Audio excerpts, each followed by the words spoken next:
You're tuning into Black and White Sports on YouTube. The no-holds-barred truth on sports. The main event starts now. I'm back, Rodrance, for Black and White Sports 2. Well, we're going to talk about the Tampa Bay Bucs. As we know, last night they got rolled by the Dallas Cowboys. Full disclosure, I picked the Cowboys, even though, as you can see behind me, there's a Tom Brady canvas. I'm a huge Tom Brady fan, but this Bucs team on offense is not good.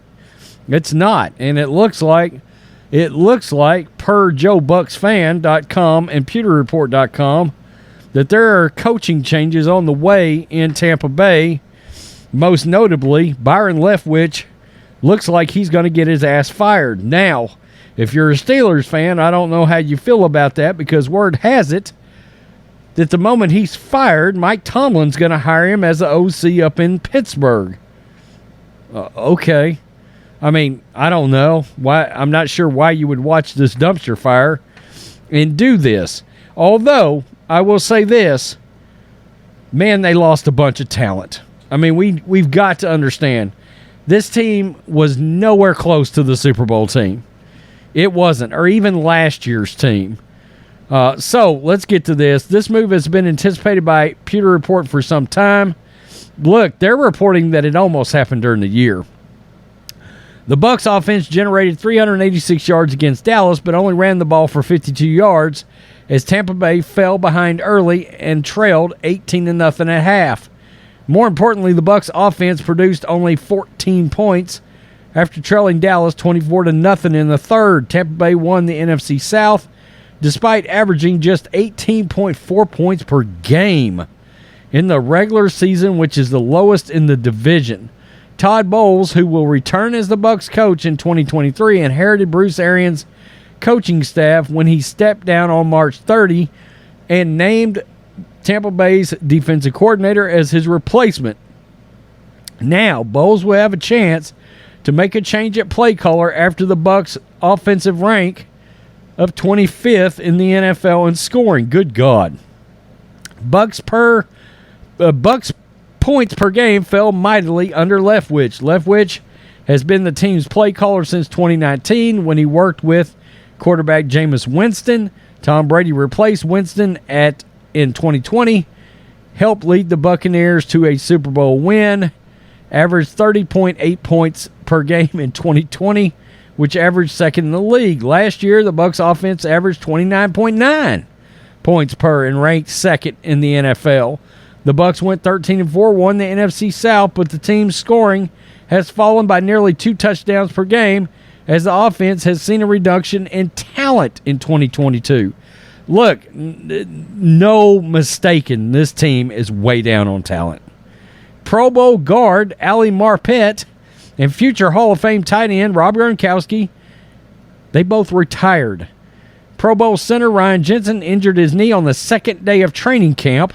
Wide receiver Antonio Brown, who's showing his business off to everybody this morning on Snapchat, who has Hall of Fame credentials, quit on the team in late 2021. But despite less talent and several injuries at wide receiver and along the offensive line, Leftwich has not been able to show enough creativity or make the necessary adjustments to overcome the deficits. Poor play sequencing, predictability on offense, and some questionable personnel usage all doomed Leftwich this year. Tampa Bay struggled on third downs and in the red zone, as well as running the ball. The Bucs' ground game ranked last in 2022, averaging a woeful 76.9 yards per game, which makes them one of the worst rushing attacks of all time. Bowles wanted the Bucs to run the ball better and more often in 2022. Instead, Brady led the NFL in passing attempts with 733 incompletions at 490 for a second straight season. That's just unacceptable. You got a 45-year-old quarterback, for crying out loud. I mean, you got to figure it out. You got to hit the street. You got to try to find an offensive lineman. You got to try to find a competent tight end. Somehow, some way, you got to figure out what to do there. Bucs contemplated firing Leftwich during the season. The Bucs okayed a plan to fire Leftwich at mid-season either after the Ravens game on Thursday Night Football or after the bye week. Instead, Bowles decided to trust his defense and Brady's heroics and hope that Leftwich and the offensive staff could make some improvements along the way, which didn't happen. It's likely that Bowles didn't see a potential upgrade at play caller on the staff, which is why he stayed with Leftwich the rest of the year. Okay, so I did see this. This is the original source. This and Joe Bucks fan are the two that are out there that are really talking up Byron Leftwich being fired. But Pro Football Talk ran the story on whether or not coaching changes were coming to the Tampa Bay Buccaneers. It won't matter if they won't, change some things along the offensive line. They got to replace some offensive linemen. They got to find them a tight end. They do. A good slot receiver. And this is, I'm not sure, outside of the fact that Leftwich is getting fired, this team's a dumpster fire. I mean, Todd Bowles is out there making comments about the team is not rebuilding now. It's going to reload. Well, how do you reload? Now, I will tell you this. Do I think the team has got a more aggressive mindset now that Brady signed there and they won a Super Bowl recently? I kind of do. Okay, if Brady leaves, which we all fully expect, he's either going to Las Vegas or Miami. He's not going to the 49ers. I don't know why that keeps coming up. Brock Purdy is the guy down there. Anyway, or wherever Brady ends up, all right? I do think the Bucs will be aggressive, like a Derek Carr pretty quick, or a Jimmy Garoppolo pretty quick. And I'm going to tell you what's odd.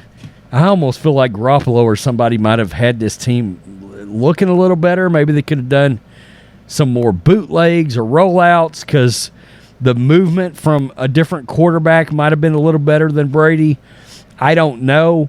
That interception in the end zone last night, it was a oh shit play. I mean, he threw it because he was about to get killed by a 300-pound offensive lineman, and he dumped it. Okay, I love Brady, but it was a I'm 45 years old and saving my ass dump off. Bloop, interception right in the end zone.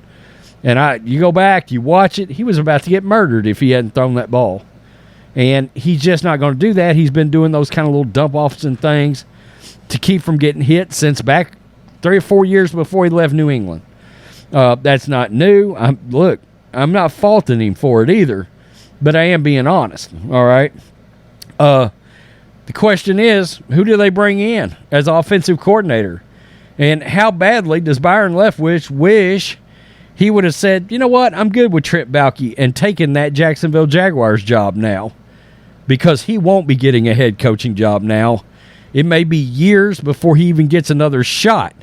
We got to remember, they were going to hire Leftwich, but he didn't want to work with GM Trent Baalke in Jacksonville. Doug Peterson got the job, and the rest is history. Leftwich was one of the hottest names in football. Now he has crashed and burned. Now, he might go to Pittsburgh where he could rehabilitate his image. We know Brian Flores is trying to rehabilitate his right now. So, I don't know. We don't know what's going to happen. The main point of this whole thing was to say, hey, Byron Leftwich is going to get fired, it looks like. So, we'll have to see. I don't know what's going to happen with Brady. I just don't see him coming back to Tampa Bay. Tampa Bay would have to make some radical changes. You know, they got to get some running backs in there. They got to rebuild the offensive line. Wherever Tom Brady goes, they're going to have a good offensive line, or he shouldn't even consider going there. You know, he would be better off retiring if there's no team available with a quality, solid, good offensive line, he shouldn't go there. He should just retire and walk away, because he has to have protection. He needs a great slot receiver, a fast, quick slot receiver. He needs a great tight end. Yeah, those weapons on the side are great, but he needs something more akin to something Josh McDaniels could give him. That's why I think ultimately he ends up in Las Vegas if he stays in the league. Because if Darren Waller stays with the Raiders, Hunter Renfrow, Devontae Adams, Tom Brady, ooh, that could be a fun team to watch next year. Tell me what you think, Black and White Sports 2 supporters. Peace, I'm out. Till next time. Thanks for watching the show. Be sure to like, comment, and subscribe. Be sure to tune in next time on Black and White Sports.